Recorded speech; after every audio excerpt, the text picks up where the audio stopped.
afternoon, everybody. Welcome in to the Maize and Blue Reviews. Good afternoon, Michigan football.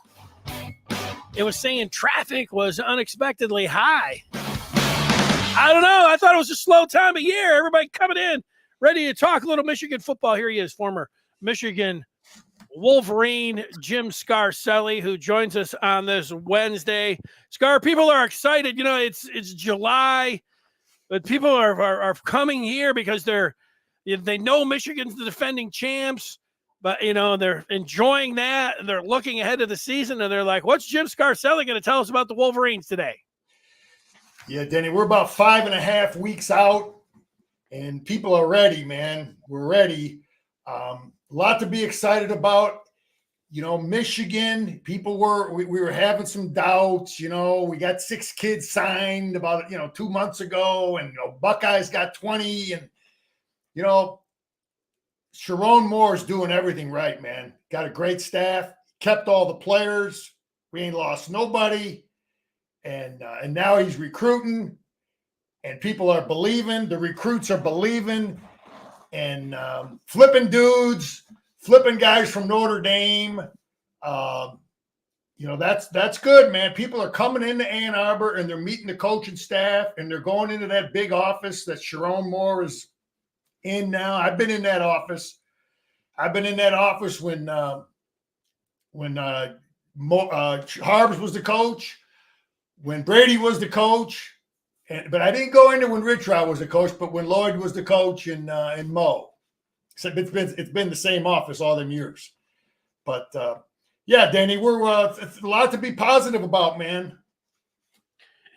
Yeah, you're right. For a while, there were just 3 commitments, and people were like, well, you just got to be patient, But if you follow recruiting, people that follow recruiting, I mean, Michigan fans – the fan part is, cut off for fanatics. And when you're a real fanatic, and that's when you're following recruiting, being measured and taking the long view, those things just don't really register for people that follow recruiting on a daily basis. So when you do that, you can almost understand that people are like, come on. And then you wait, if the week or 2 goes by and there's no commitments, people are like, what's wrong? I think you come up, Ward's not doing his job. Why can't they get the NIL right? Why is that, whatever. And then, they get a flood of that. And then everybody comes back. What are you waiting? What are you talking about? They're all set. And that's where we're at right now, Scar. Benny, part that might be going on here too is, when you win a national championship, you won 3 Big Ten championships in a row. I get it. Ohio State was already signing guys, but maybe Sharon and Michigan want to really, really do their homework and be really, really thorough about some guys. And some of the kids that they signed, maybe they're a little more on the patient side of things. So it's not terrible. It might have just been a philosophy that Michigan was really, really, listen, we lost out on some kids recently too, but maybe part of it was being patient. But we are definitely optimistic. The big tight end, Olish, good-looking athlete. He's only 215 pounds, light kid, athletic kid. He said the idea of possibly playing early was one of the things that excited him. But he's going to have to get a little heavier. You got a 215-pound tight end. But that's one of the things Michigan can sell is when you tell a kid that when you're recruiting them, he says, well, I don't know if I should believe you. Well, guess what? Here's Colston Loveland 2 years ago when he was a freshman, and he played a lot. So and I was in that seat as a guy getting recruited, and, you want to see those things. Well, show me, don't just tell me how you, no, I think, so anyway, that's important that you can, you have examples to show a guy when you're recruiting them. Yeah, that sounds right. If Olish called me, I'd say, Loveland probably wouldn't have got out on the field as quick as he did, except Eric All, ended up with an injury. That's how he was able to get as much playing time as he did. That factors in, but you don't have to tell a kid necessarily that. We get some naming rights. Scar wanted to make a point about coaches' rankings, and we are talking about recruiting right now. There are some targets coming up if you're one that's wants to know who's next, Philip Wright, a wide receiver coming up on the 13th, just 3 days away. Michigan there with Georgia and LSU. And then Babalola, who Scar stood next to and looked him in the eye, is the Michigan, Stanford, and Oklahoma situation. And Michigan still feels good about the situation with him. I heard, I didn't meet, I heard him talking. I was kind of in a circle with people, but he sounds like a highly intelligent kid. And I definitely see what they like about him. He's, he's an articulate kid. And, you go to Stanford, you get a great education, but your coach will be fired in 3 years and you might go to one bowl game. You come to Michigan, you get great education and you're battling for Big Ten championships. And the other kid, getting that kid out of Louisiana is going to be tough. He's got Southern schools in his 2 Southern schools in his Final 3. So, but Bellamy's on that kid, and hopefully we can make it happen. Olish got a quote from him saying they feel like a second family, talking about Michigan, and then flipping Yvonne Taylor, Ike Taylor's kid, a former a pro football player, and he's looking at the rankings, I should say, Michigan's second highest rated player to Nathaniel Marshall. So that was not just a flip and a 4-star. He's a big time guy. That's the one that if you look at. Dan, let me just talk about that statement. This kid Olish. It's you go on a recruiting trip, man. Everybody matters. The secretary matters. The guy that picks you up at the airport, the GA, whoever. If it's whatever, everybody you meet. The strength coach, the assistant strength coach, the assistant to the assistant, the equipment manager. You're gonna meet everybody. And it all matters. So, but the players are very important when you meet the players. And he feels comfortable with the Michigan players, but that's the culture. Harbaugh started it, and Sharon is maintaining it. And that's what you feel as a guy going on a recruiting trip, is the culture that's established that makes him feel like it's a second family. And I went on 6 recruiting trips a long time ago, but it's the same stuff. How do you feel with the players? And then to get this kid, to flip from Notre Dame, that's huge. His old man knows what's going on. His old man, I wonder if Wink, that's where you wonder, Denny, if Wink's presence was a factor. Here's a guy who coached in the NFL a long time, successful defensive coordinator in the NFL, and now we got his kid. You just wonder, he's making $2.5 million, old Wink, the OG, but being able to close a deal like this might have been a big factor in this thing. Answer, or at least put up 2 questions. I don't know. I could answer one of them. I can't really answer this one, so maybe Scar can help out. Mark asking about the nutrition program at Michigan and how strict they are, notably alcohol. Mark saying it inhibits recovery big time. No much of Tebow adding 2 PB&Js. Let me say this, Mark. I've been down to Schembecker Hall, and I've see all the things that Jim brought in. And everybody has a nutrition girl now. It's a woman over there, and she's got 2 or 3 people working for her, and it's unbelievable. It's so much better than when I played. Okay, when I played, we had training table. We had to practice ended.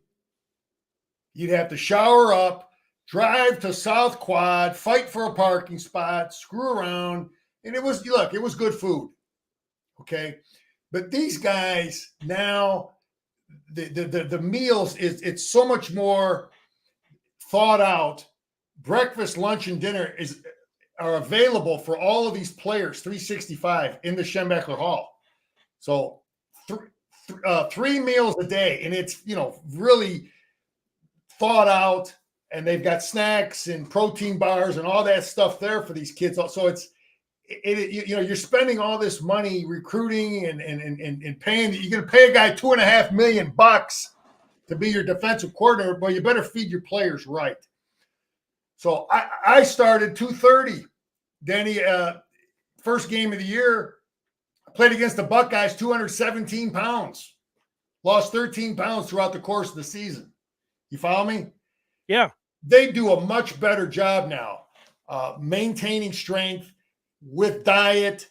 And as far as alcohol, I'm sure, listen, in my day, some of that stuff happened during the week. Thursday night was kind of a thing. Guys used to party a little bit because you had an easy practice and nothing on Friday during game week. And then obviously Saturday after the game, you'd celebrate. But, you learn, people learn that, hey, alcohol Thursday night is going to affect you on Saturday too. So I got to believe, Jim, look, Bo talked to us about stuff too, but they're just more, I think everybody's more in tune with that whole 7-day nutrition, sleep, diet, fitness, everybody, they're so much more in tune than in my era, which is good. That's why these guys can maintain their strength. They maintain their weight. So it's very important, and we got a good woman there. So, Mark, that's the deal. Jim hired I met her, and I met some of the people in her staff. They're really good, and our guys are treated like kings when it comes to diet. Yeah, and the nutrition, I would think that Michigan would be up there with advice and the availability of all of that.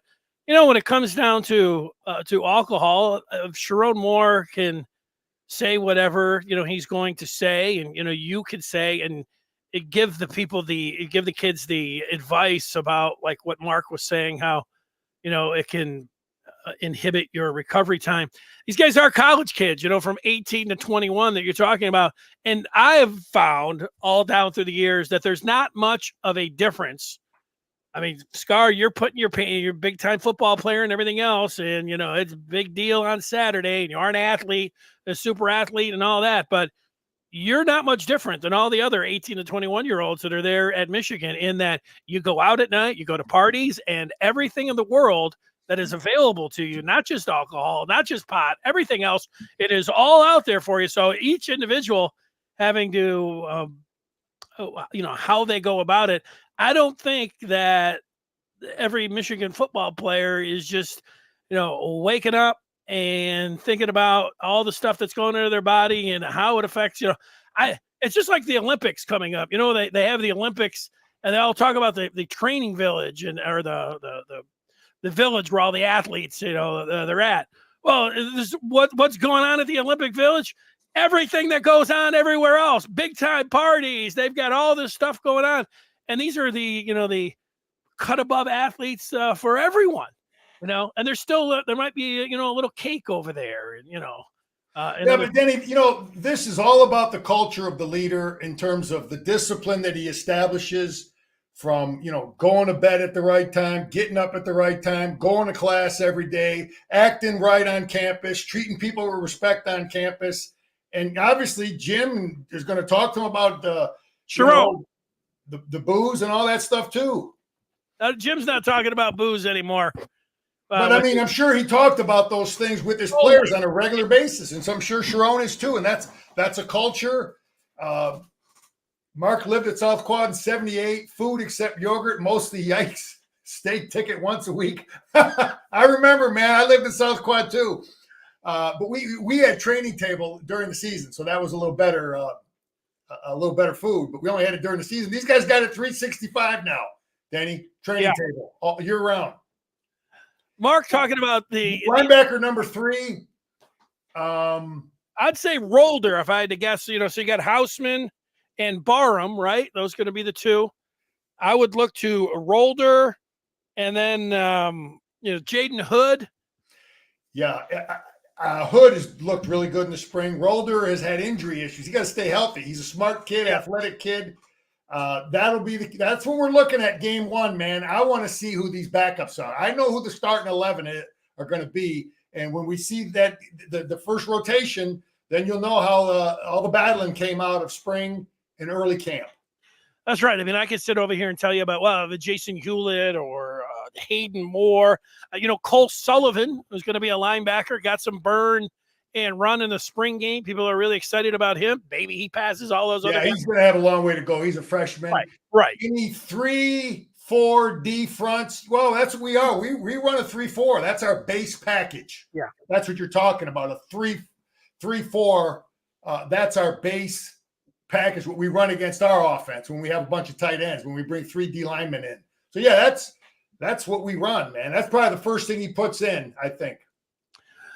Bo is mentioning a 4-star corner, Jaden Sanders, that Michigan has picked up some forecasts for out there, some CBs for Michigan. And that's impressive. If we can go into Texas, as well as Texas is doing, as well as Texas A&M has got they got a new coach. So if we can go in there and get those guys, that's impressive to get a Texas kid. Keegan says, I don't know if this was the way it was back in your day, Scar, PB and J and then PBR. Yeah. I don't know. Yeah, I can't remember that rot gut beer we used to buy up at that Campus Village, whatever that place was. Falstaff, you guys are going for. Yeah, speaking of the Olympics, talking about the Olympics, Denny, my buddy Mike Amin, guy that wrestled at Michigan, and his brother Sammy, they're 2 good buddies of mine. They're both from Warren, but Mike's kid is wrestling again for San Marino. So he's wrestling. He won a bronze medal for San Marino in 21. We talked about Dave Hall. So I got a couple of my buddies will be in Paris. Mike Amin, we're cheering for your son. And then Dave Hall with his daughter, Anna. So good luck to the Amins. There's Buckeye Brian watching the show. There you go, Brian. Enjoy it. Getting back to Olish, Denny. Don't ever doubt this. What's happening in recruiting too. There's not a lot of teams that are going to come out and run 3 tight end packages at times. We run a whole. You want to recruit a tight end? Put that Penn State game on. You want to beat up our philosophy of running the ball 32 times in a row. Put that Penn State game on. The kid looks at the film and says, "Wow, you got 3 tight ends in there, 4 tight ends in there at times." So that stuff matters in recruiting. So a lot of these guys, Indiana, Ohio State is running a little more tight ends now, but some of these guys they can't. What film are you going to put on, man? All you do is throw. All you do is run the spread formation. Yeah, it was still. I haven't rewatched the national championship game, but I can recall back on in our Buckeye guy that's watching this. Championship games when there's just 2 teams remaining, and they play for the winner of all of it. Michigan played for it this past January the 8th. In that game, the announcers Michigan putting now 3 tight ends out. Like it was so like, oh my gosh, hold the phone, watch it. I did just watch yesterday. I was watching the Rose Bowl, Michigan to Alabama, and it was Harbaugh out there on the field. He was saying, Happy New Year to everyone, and he said this game's going to be one up front.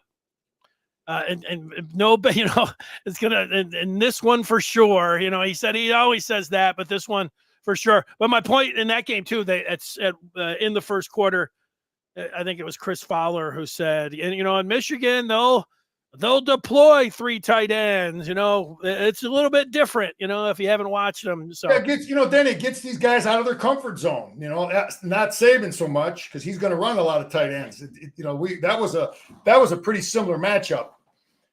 From that standpoint, because they run a lot of the same stuff, but there's a lot of teams we're going to play. When we come out in 3 tight ends, that's something they got to work on. That's not in their comfort. That's not a comfortable formation for them. They haven't run a lot of that in spring football. They haven't run a lot of that in camp where they get good looks from their offense. We line up 3 tight ends, our offense all the time, so our defense will be ready for it. You know what I like just going back to the Rose Bowl for a minute? I was sitting back and watching it again. The first play, Michigan came out and J.J. McCarthy missed Roman Wilson and was throwing the ball away. And for our Buckeye buddy, Caleb Downs, picked off the pass. He was out of bounds when he jumped up and grabbed it. So they overturned it and gave Michigan the ball back. But it was like a 5-minute delay as they're going over that play. And Michigan's able to come back 2nd and 10. Everybody's like, whoa, whoo. Well, they're lining up there. And I'm like, Michigan's 100% going to just hand this ball off because they just want to regroup, reset. JJ just made a critical error. I mean, just threw the game away. He threw the ball to Samaj Morgan, a little 10-yard swing pass. Right after this shot, most coaches and almost all coaches in Michigan history would be like, oh, okay, let's just punt here. Let's just hand this ball up the middle, especially Michigan's a running team. But they had their game plan. I don't know if that was all in the script that they're saying, whatever it is, we're staying with the script. Yeah, Danny, Michigan's hard to defend from a lot of reasons, man. All the formations, we talked about all the shifting. We do more shifting than we were like number 2 in the country or something with shifting and motions. That stuff matters. 7 offensive linemen formations. We don't hurry and run a bunch of plays, but we do a lot of stuff, and that gives people headaches, man. And then we're unpredictable in play calling. We'll throw it on first down. So Michigan has been hard to defend, trying to get a beat on what the hell they're doing. Yeah, Eddie said that was a crucial overturn. Well, it would have set up Alabama and Michigan territory, of course, with the very first play of the game. That would have been a disaster. But, also there in the first quarter, the Alabama punts, and then Morgan drops the ball. That was huge. And then Alabama, Mike Sainristil, who everyone, one of the greatest playmakers in Michigan football history, with his ability to not only intercept or block a punt or kick or whatever else, take it the distance. He completely misses McClellan, the running back, when Alabama gets the block, and it felt like, wow, man, Michigan, ooh, this is so for them to be able to be put in that spot and be able to climb out of it after all that. And you know what, Morgan, they went to him on offense right after that, the next series after he muffed it, and then the next time they punted, he was back there again as well. That was more confidence from the coaches. I would have been thinking about not, maybe giving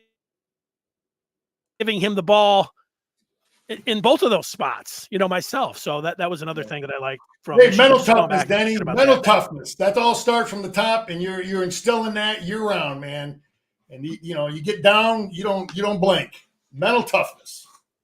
Got to have that. Andre's looking forward to week 1, and Scar mentioning how far off it is. We need our countdown from, I think it was Vincent who used to get in and give us the countdown here live on the broadcast and how many days it is.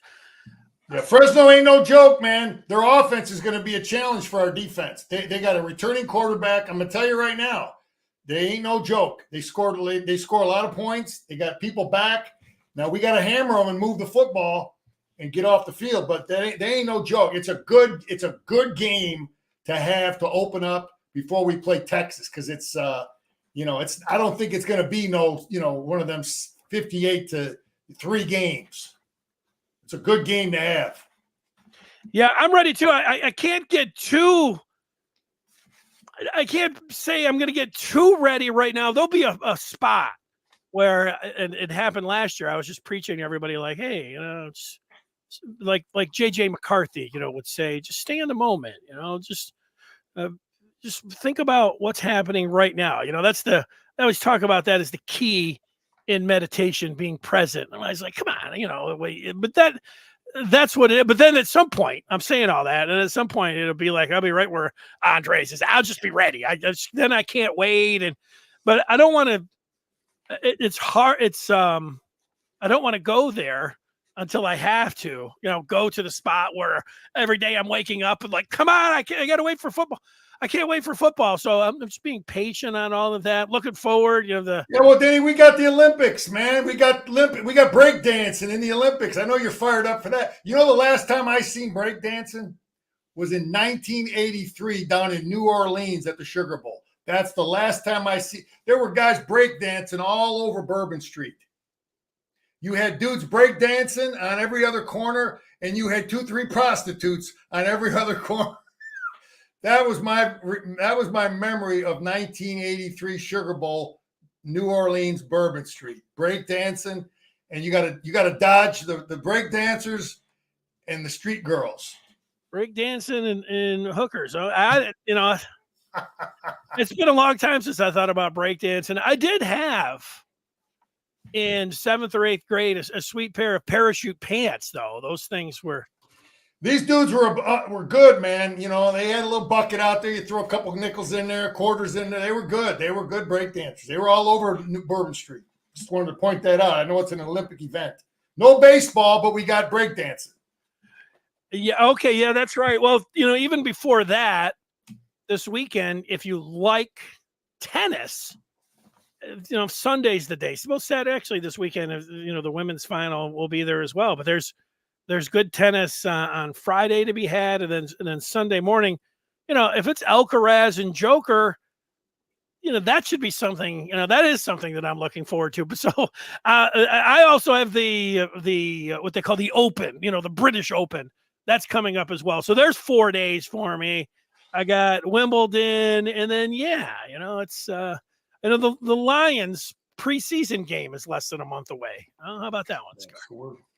So yeah, there's some of that goes into it. Let me tell everybody, I've got a question of the day, and then I know you had a couple other things that you wanted to point out. I do want to point out to everyone out there, even Buckeye Billy that was in here, that, hey, Buckeye Billy, you can find out everything that's going on with that team up north that you love so much. You can join the Maize and Blue Review.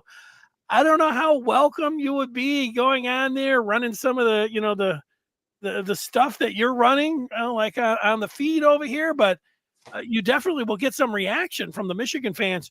Go to michigan.rivals.com. See the breakdown of all the different players and who's committing and all the feature stories and everything that you want to know about the team all day and all night. That is on the Maize and Blue Review. So we look forward to that. Here's a question for you, Char, and it's about old Jim Harbaugh.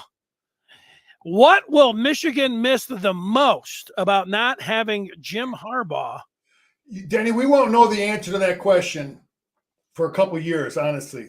In my opinion. I mean, listen, Jim, you got to, you know, in fairness to Sharon Moore, I don't think it's fair that we say, okay, well, Jim won 3 championships and won an 8. No, well, let's evaluate Jim Harbaugh on 9 years. I think it's the fair way to evaluate him as a coach. He had 9 years at Michigan. It wasn't always great, but let's give Sharon. He's replacing a guy who went 15-0 in his last year. But how would we look at a guy who was replacing someone who went 0-12? Danny, you know, we would give him 2-3 years, right?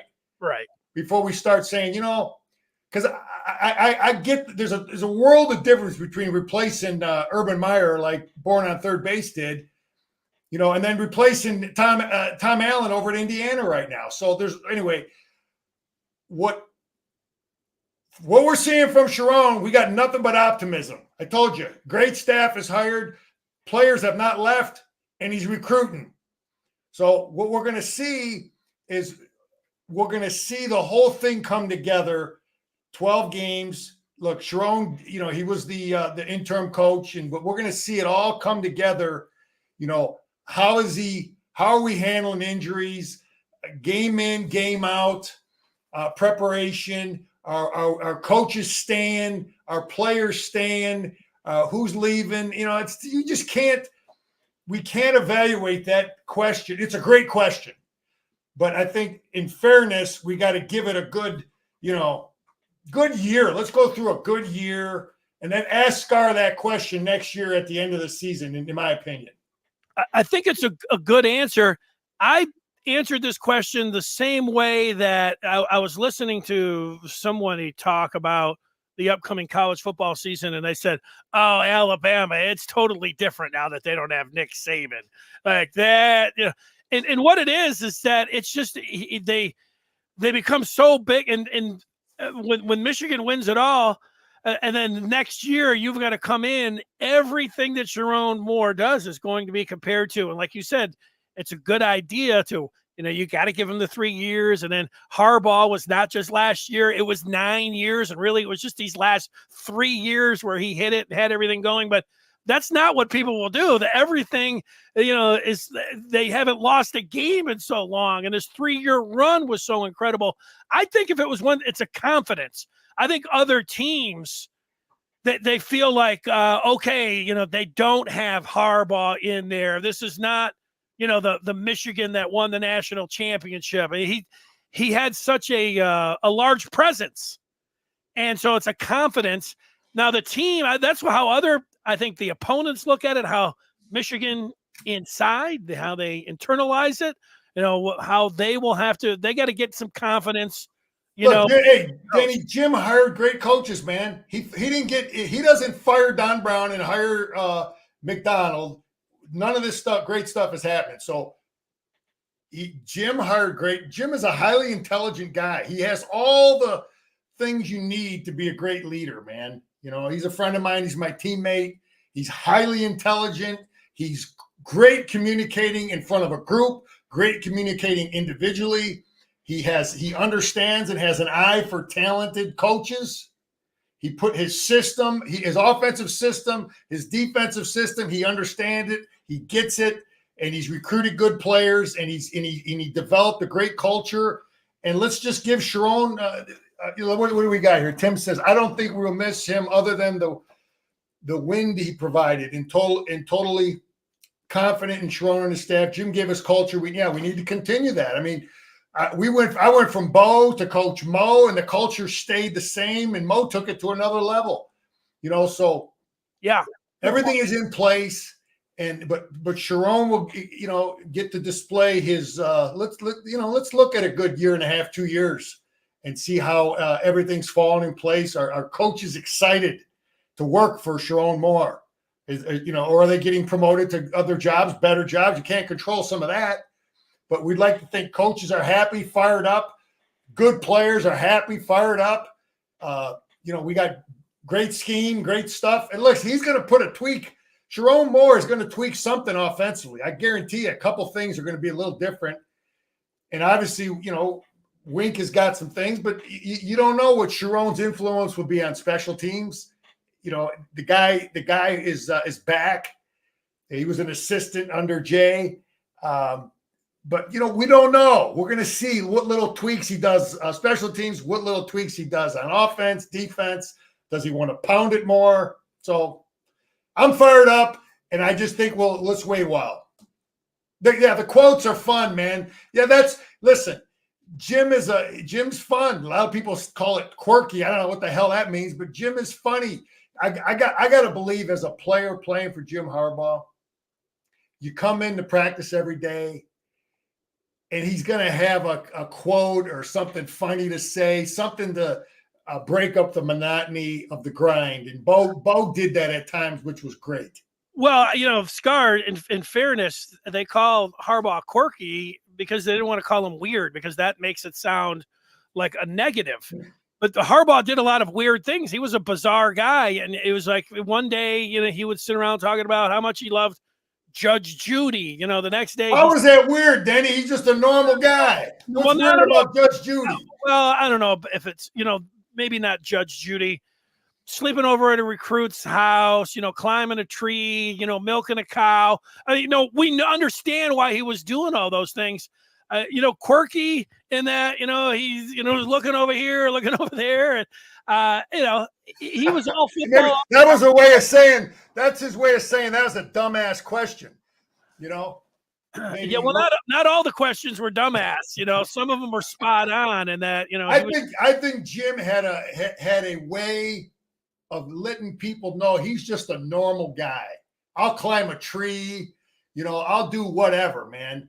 And some of that stuff, recruits and parents relate to that and say, hey, he's the normal guy, man. He's whatever. Yeah, what Jim Harbaugh was to me, he was just straight up football. Everything football. Anybody that I talked with that knew him or coached for him or was on his staff, and if I talked to him about, hey, well, what about Harbaugh? They would say, Harbaugh's pretty much bottom line. Yeah, he's a very easy guy to talk to.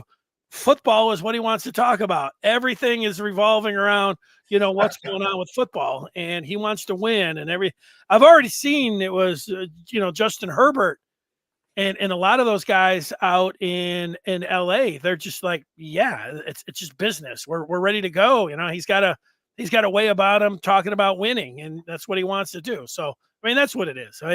You get put up on a pedestal when you're a head coach where everybody is just like, sitting on every word and laughing about everything else that, like, I could sit around myself. Denny, I'm just thinking about this. We won't know the difference, but see, this is why I people got all excited about, the 3 wins, whatever. Sharon Moore now, though, and we won't know this, but he has to address the team before every practice. He addresses the team every day after practice. He didn't do any of that when Jim was suspended. Jim was there all week, and he probably gave the pregame speech at the hotel too before they got on the bus. So that's where the culture, and those are the things that really matter in terms of getting your team ready to practice every day. And then what mindset do you want them to have after practice? The head coach determines that, not the assistant. You tell them whether they weren't worth a damn or whether they were good after practice. And you develop the mindset of how are we going in terms of how was practice in preparation for Fresno? How are we looking in preparation for Texas? You're the guy every day they're going to hear. Not, that's the stuff that we won't know. I'm being from the outside. Andre's talking about the third base moniker. Is that fair for Sharon? He says it's got to feel like it's heading that way. Now, I'll let Scar answer that first, and then I'll give my opinion. It's very similar because Ryan Day was an assistant. He definitely, this third base moniker, fair for Sharon, got to feel it's heading that way, although he definitely helped build this well-oiled machine. He did. He was part of it, but so was Ryan Day. So Jim used it on him, and, it is what it is. If somebody wants to use it, whatever. You can't let Sharon, it's got to bounce off. He just got to do his thing, man. And it is what it is, man. People are going to say stuff and to try to derail you as a leader all the time, and just win, man. Just keep, he's doing the things necessary to win. Yeah, I would look at it like in the world of the internet troll game. The internet troll game is kind of a zinger where anything that works that gets you and gets your opponent riled up is great. And if they try to turn the tables on you, you just say, that doesn't work. And even if it does have some, basis in it, it worked for Harbaugh because he was out there and he finally, was able to get over the hump against Ohio State. He started putting little zingers out there and he made them, and then with 3 years in a row, it kept going there.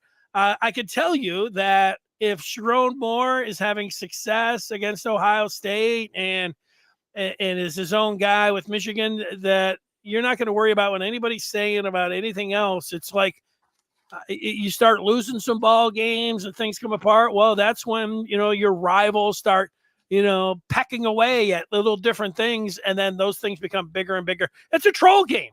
That's what it is. So I wouldn't put much when Scar says it is what it is. It applies there.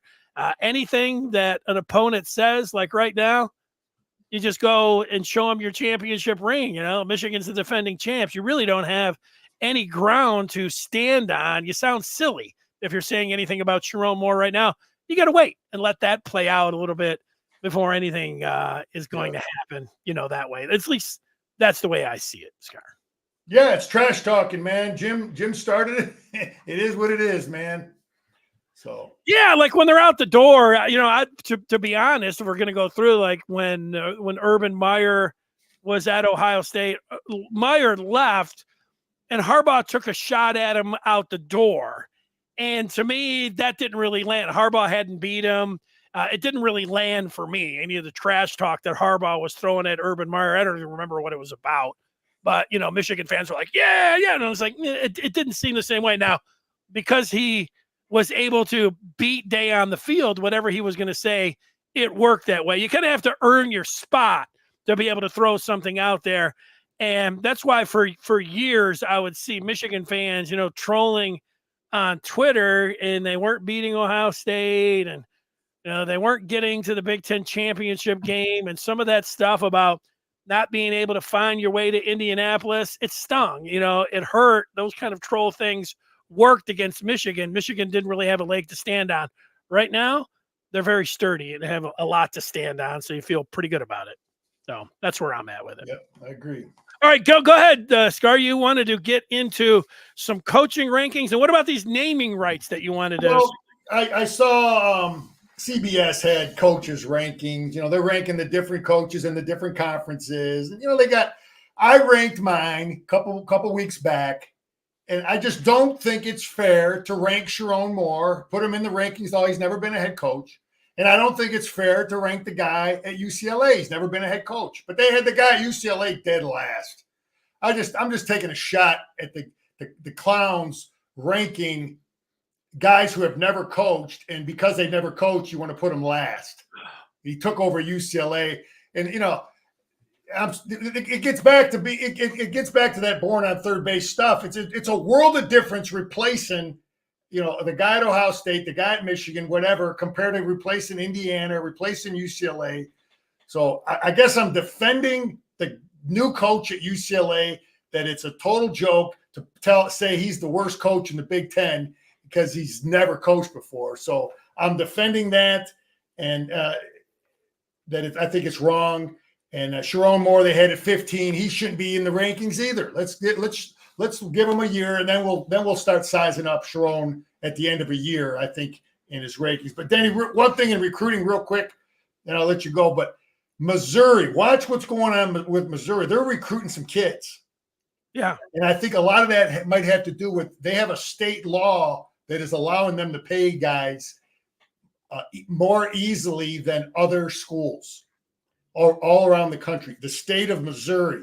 So I'm wondering if money talks, BS walks is going on in Missouri. So because they're getting kids, and they haven't had a great, they've been a 500 team or whatever against, under what's his name. So they're getting kids, and I'm just wondering if whatever his name is, Drunkenmill or whatever. Drinkville or Drinkwitz, whatever. Yeah, Drinkwitz, whatever. It smells like that without knowing all the ins and outs. Like when Jeremiah Beasley was just at Michigan, and then next thing you know, he's like, "Oh, I'm out of here, going to Missouri." That one had that look. Yeah, you wonder if like a little NIL stuff going on. Yeah, Or you'd be interesting back, in the old newspaper days when the newspaper editor would send you and say, "Hey, why don't you rank the Big Ten coaches?" And then Scar, you'd be coming in there saying, "I don't think it's fair to put Sharon Moore and Deshaun Foster." And the guy would say, "Well, just say it in the article. Just make your point." Like you could say, "Hey, it's not very fair because the guy has never coached before." You could say the same thing about Sharon Moore, but rank them. Put them out there anyways, and you could put your foot down, Scar, and say, "It's not fair. I'm not going to do it." And then that's what I'm doing. It's not fair. You want to evaluate guys. Don't take it so serious. And when it comes, be serious about your work there, but put the note on there. There are 18 teams, and I was a high school coach. I worked with 3 different programs, and I saw the difference in taking over certain programs. You want to talk about building a program and taking something over and making it happen? Ask Jerry about what Elliot Uselak and him did at Benton Harbor. That team hadn't won 2-3 games in 10 years, and they had them winning, had them in the playoffs. That's a guy, that's a coach taking over nothing. So the guys I'm looking at, I want to see what the guy at Purdue can do. Is Bielema going to get it going in Illinois? The guy at Indiana. Those are the guys that have the tough jobs, not Penn State, Michigan, Ohio State, or Oregon. Let's see it. Let's see you win. At those places. Well, what if the editor came back and said, "Well, it's not very fair in the second year at Purdue to put that guy. You've only got 1 year. Don't you have to give these guys 3 years?" Yeah, that's why. The same with the Indiana coach. What are you going to do with Michigan State? Before long, you say, "Okay, let's just rank the 4 or 5 coaches." Well, I think you have to rank all. That's why I talked about the power of each institution. The tradition, the history, the NIL of Ohio State. You can't compare that, to Illinois. No. In the recruit, you can't recruit Indiana, got Notre Dame right down the street, Purdue right down the street. You can't compare that in building that program, to Penn State. It's right. Just night and day. Right. Anyway, that's why people are listening to the wisdom over here of a guy who understands the difference, and you got, you got to look at that when you're evaluating these coaches and being fair, because everybody ain't inheriting the same stuff. It doesn't have the same resources. Yeah, it's all interesting when it comes down to criteria for ranking coaches anyways. Like, so all the stuff that you value and how you put in what the resources are and where they should be. And then like, so you're a big Michigan fan, Scar, you know something, Denny, too. I just thought of it. They cut you know, a guy who's really going to clean up now and has a bigger advantage than let me think about a guy now. Both schools on the West Coast are going to even have it easier is Oregon and Washington. You know why? Because their two biggest rivals aren't in the league anymore. So if there's a great player out of the state of Washington, 5 years ago, Washington and Washington State would go battle it out for that kid, right?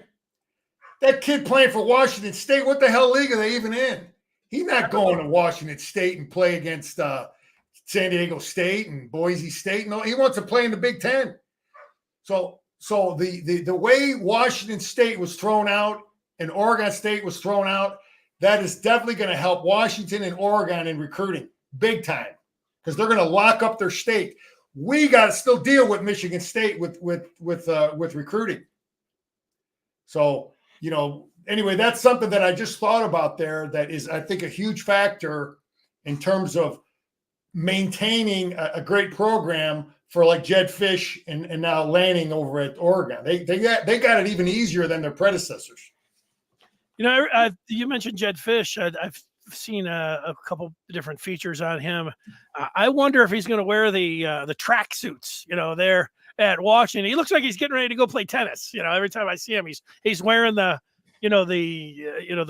white zip and then, the white sweatpants out there. It's very comfortable. Yeah, Denny, he's worked under some great people, man. He never played football. He was a tennis player, but he worked under he was a tennis player. Yeah, he worked under the old ball coach at Florida. He worked under some great people.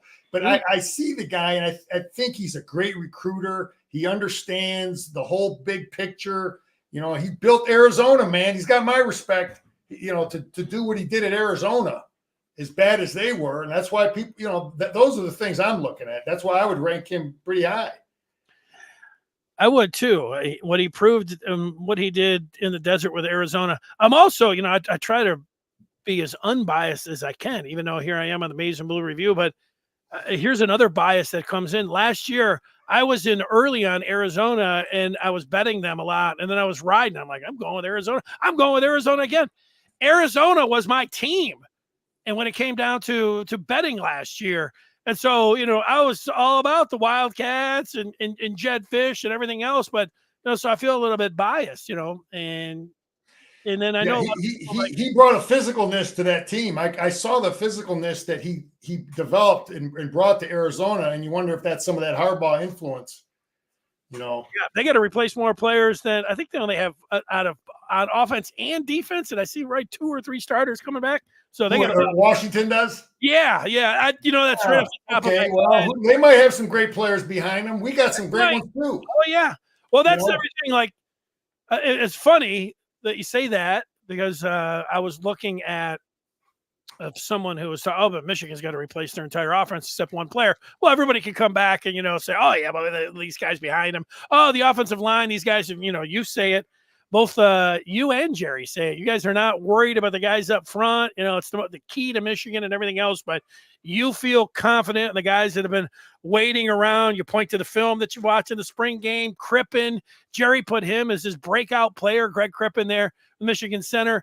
I'm a little bit concerned about that, but at the same time, I was looking at the den of the Maize and Blue Review, and people were talking about Texas and calling their shot. They're like, oh, Texas loses their, top 2 defensive tackles, and, they've got nothing at corner. They lose their wide receivers. Well, they hit the transfer portal, like the top guys that you're ranking them out, and they brought those guys in at corner. Same thing at defensive tackle, and they have a little bit of a a deal when it comes down on that defensive line of being able to get those defensive tackles. So they feel very confident about that, but that's how it works. Like Michigan fans were like, Texas, they lose so much at wide receiver and on their defense.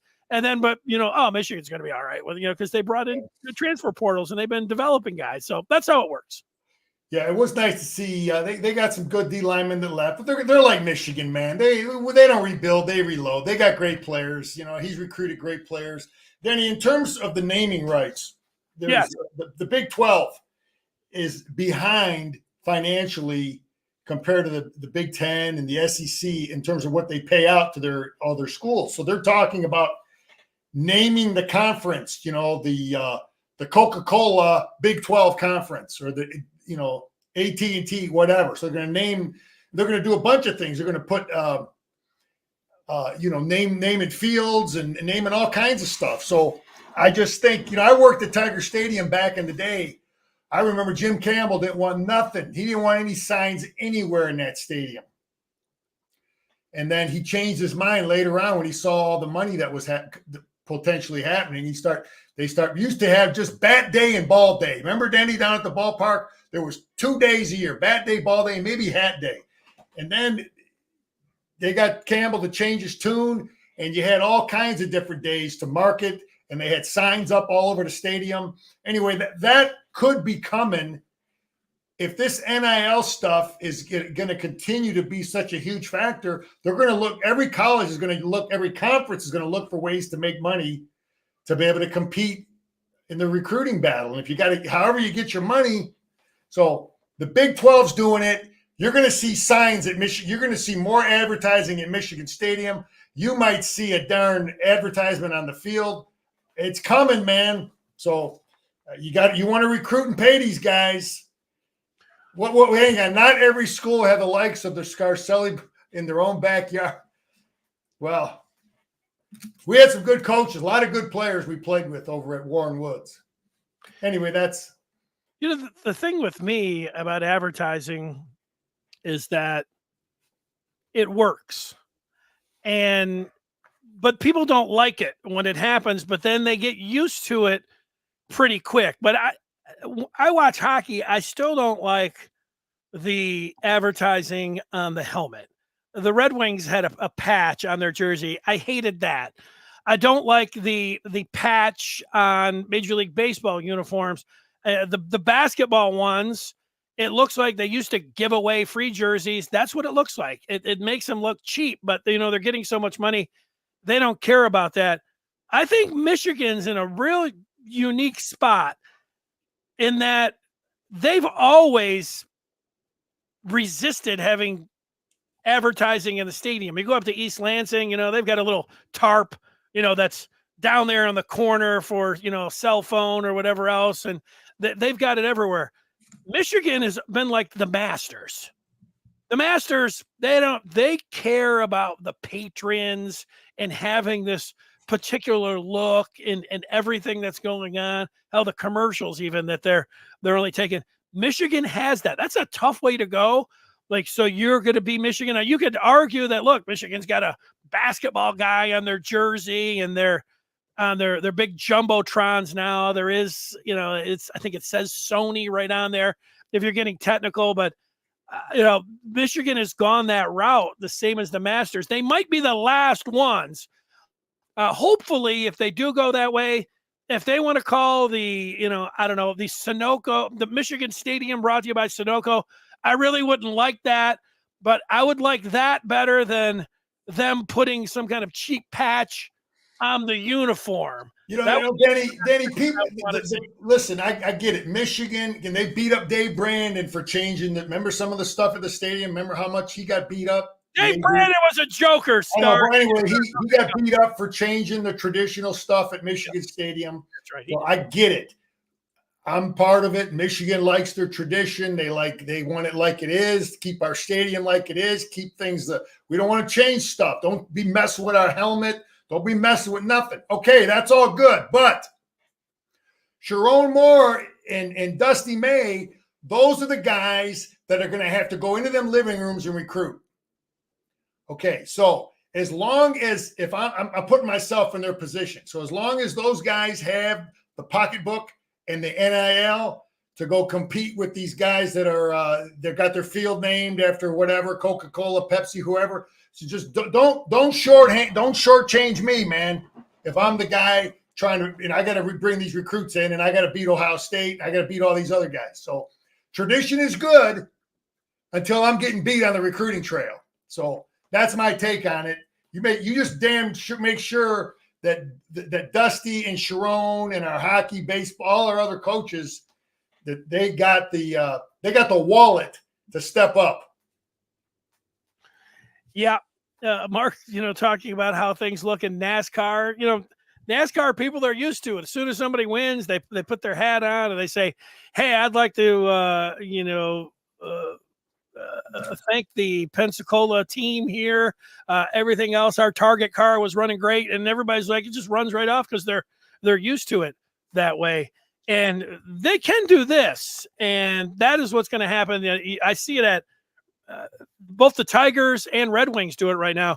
You watch a Red Wing game. Hey, Danny, Mark makes a good point. Those labels can all be added digitally. That's some of that stuff like is, when you're watching that's the point I was they making. put it on the 20-yard line. They put it on the field, like in between plays. That stuff, it doesn't disturb you. It's a little, it's quickly, it's boom, it's planted in there on the screen, and it doesn't disrupt you. Those are things that they can do to make money.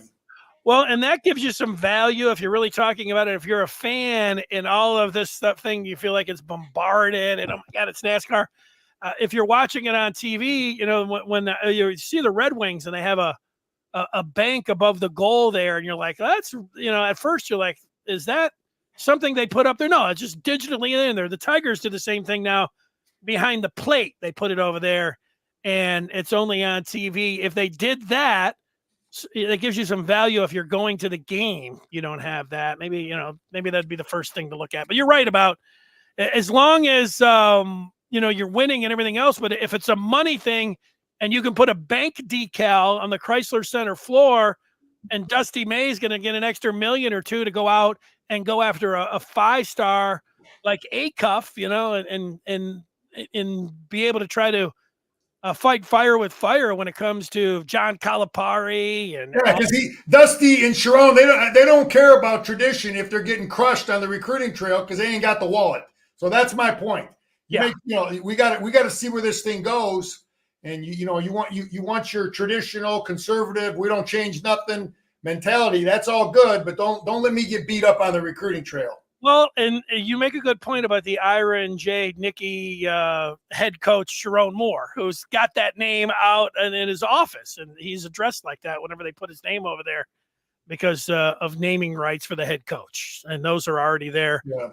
Danny, another point I saw in the paper, Dan Hurley, a guy who I think is just an outstanding coach. I love the guy. He's proven he was a 9-year high school coach. There's no coincidence the guy's a great coach. He gets it on all levels. But he said he thought he would have been a great football coach. He'd be a better football coach than basketball coach. Dan Hurley said that just because of his beliefs and how he is as a coach, that he would be an even better football coach than a basketball. I coached both football and basketball, and there's a big difference, man. Football, you're a general. You got a lot of players. You got a lot of coaches. You do more delegating with football, and you better get your assistants right in football compared to. Basketball too delegates, but there's just so many. Less coaches, less players. So that's how I looked at both of them. As football, you're a general. Basketball, you're a lieutenant in terms of a leader. Tom Izzo always acted like he could be a football coach. He's, he loved football. He's down there at the spring game. I think he's got that same, I don't know. It didn't even say that he could be on the staff or something at one point. I don't know if he was. Well, he coaches his teams like, his thing was all about defense. I was in Iron Mountain and went to where him and Mariucci went to school. Oh, yeah. They built a big weight room there. They donated a lot of money to the school's weight room. The Mariucci, Izzo, Iron Mountain High School weight room. And those guys both played football together. But you watch his team, he's about physicality. It's not it's not a, Oh yeah, I think that's how he I don't coached. know if it's an urban legend. Did he put the shoulder pads on his guys one time? I don't. He did, yeah, but he was all about physicality, and that's the, he's Scar, let me ask this question to you. You're playing nowadays, and Tostitos contacts you and says, Scar, we want you to change your name. We want you to put instead of Scarcelli 85, we want it to say Tostitos. Mark, that's a great question. That is a great question. You wonder where that's going to go. That is a great question. You wonder who has ownership of that jersey on a game day, and it's because some agent is looking at that. Someone's going to try it. It's a great point, and who owns it is the cat's out of the bag, man. It ain't going back in now. Would you change your last name for $1 million? And then could you just change after it was done? I mean, you don't have the could you just change it back? Or could you just always change it to the highest bidder? Scar, if someone, I don't know, Xerox came to you and said, we will give you $2,000, but we want to put a wrap around your car with a big phone number and it says Xerox, but they'll give you $2,000. Would you do that? You'd be just as a college kid driving my beat up Nova around campus back in the day. Is that what you're saying? Well, even now, if somebody said they'd give you $2,000, but you had to have a pink and purple. Well, I don't know. It depends on how much. I don't know. That's right. Back in the college days, when we're you ain't got two nickels to rub together. That's a whole different world, man. Right. You're drinking Ham's beer. You ain't got it's tough. So yeah, that's money's a different story for some kids. Players want their nickname on the jersey. Call me All-State Week 1 Verizon versus. Yeah, it's interesting, man. I don't know. Yeah, that was like the what was that league, Denny? The XFL. He hate me, and remember all that? Yeah, they were putting the crazy names on there. That's yeah. Who knows where that's going to go? That's a great question. Right. In 5 years, you could say, "Oh, remember we were laughing about it." And then all the players were doing that in the video games and everything else. That stuff could happen. Great job, Scar. Is there anything that we left that we? No, man. We're the recruiting momentum is happening. It's real. And football kicks off in like 5.5 weeks. That first weekend, we don't play for like the following week, but there's some good football that first weekend. I'm already looking at some games. I still like Michigan at home. I think that's against Texas, getting points. I like that. But anyway, no, Danny, everything's good. We're zeroing in. The players are lifting and running, and that team is unifying right now. This is where old Justin, what's his name, Tress, right? Yes, Justin Tress. This is where Justin Tress is earning his money. It's he has a huge role. Mike Gittleson he binded everything before football started, man. He built that team, in the weight room and our running workouts together and all that stuff, and then it just carries over once you get into practice. All right, great job. We'll talk with you next week. Jim Scarcelli's portion of his show brought to you by Go Bell beer. Go get yourself a case of that yellow beer. $4.44 out the door. Let's go. All right, Danny, go blue. Smash that like button. And we love those.